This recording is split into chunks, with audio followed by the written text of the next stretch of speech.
The conditions that trainers would be very useful are where women have sexual functioning difficulties or issues. Now those might be vaginismus, which is the involuntary muscle spasm, which can make penetration almost impossible.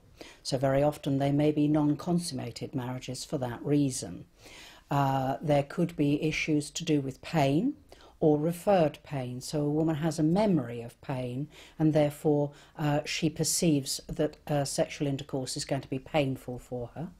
Or the type of woman who has vulvodynia, which is a non-specific pain which is around the vulval region and is triggered sometimes by touch response, and this doesn't actually show up as an inflamed or swollen area, but nevertheless is a very painful condition for some women, and they can be helped by the use of trainers.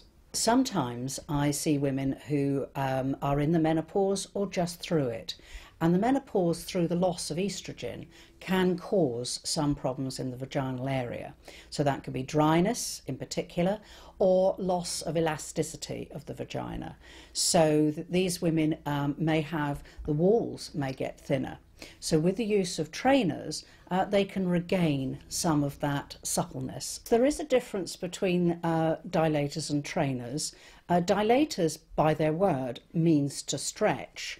But as a sex therapist, I'm looking at retraining and giving new muscle memories to these women.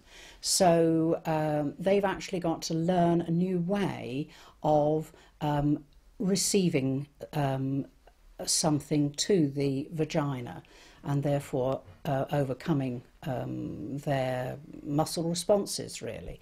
So that's why I like to call them trainers instead. Pelvic floor muscles are really important, and I think before any woman starts to use any form of trainer, she needs to know how to do those exercises properly, and that she's confident and comfortable using them first, because that will be a very important part when she is shown how to use the trainer as part of a program to help her muscles relax so that the vagina can open and she doesn't experience pain. Pelvic floor exercises. Now these are very important actually, because over a third of women, when they start to use them, end up using the wrong sets of muscles. Now they're a sort of crisscross of muscles in the perineum and in front and behind the vagina that are used to hold everything in. So especially if you're having a baby, that's what stops everything all sort of falling out. So that they're a very important set of muscles. Now, how do you identify which ones to tighten and which ones to relax? Well, when you feel you want to pass urine, the thing to do is to go and sit on the toilet. And when you start the flow of urine, you are relaxing those muscles. When you stop the flow of urine, you are tightening those muscles. A woman doesn't necessarily need to see a sex therapist in order to use trainers effectively. She and her partner could learn to use them together, or she could do it herself. And it's a series of steps, of progressive steps. And I think this type of training video will be very helpful for her.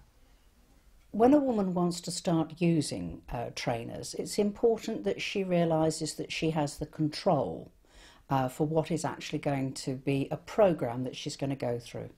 So she works out the steps she's going to do, when she's going to do them, and how she's going to do them. So she sets the pace. She then learns how to do her pelvic floor exercises, because what she's actually going to learn to do is to override a reflex reaction of her body.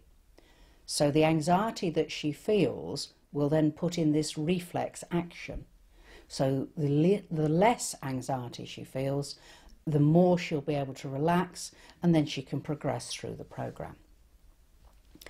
So it's important that the woman learns to relax herself, that she's in a situation where she's undisturbed, she's not hurried, and she's nice and warm and comfortable. That's really important. So when she starts to use the trainer, she uses the very smallest one first. When a woman starts to use a trainer, it's important that she uses plenty of lubricant. And the lubricant that she uses I like to suggest is thicker rather than a thinner water-based one, so and a very aqueous one. So what she does is she takes the lubricant and she puts it all over the outside of the trainer. The first trainer she's chosen is the smallest one. She then, I'm going to be using my hand to symbolise a vagina. She just puts lots and lots of lubricant on the outside of the vagina and just a little bit at the entrance, just like that. So there's plenty of lubricant. Now the idea is to take a deep breath in and then let the pelvic floor relax and offer the trainer up to the vagina. And if you're nice and relaxed, the trainer should slip just easily in. And then hold it there, take a deep breath and let the pelvic floor relax again. Through a progression of steps, the woman can then go from that small size through to the next size and on through progressive steps to the larger and eventually the penis-sized trainers.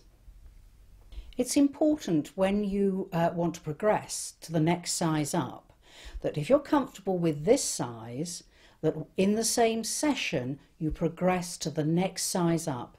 The vagina is already relaxed and accepting of the first size, and it may well be more than ready to progress to the next size.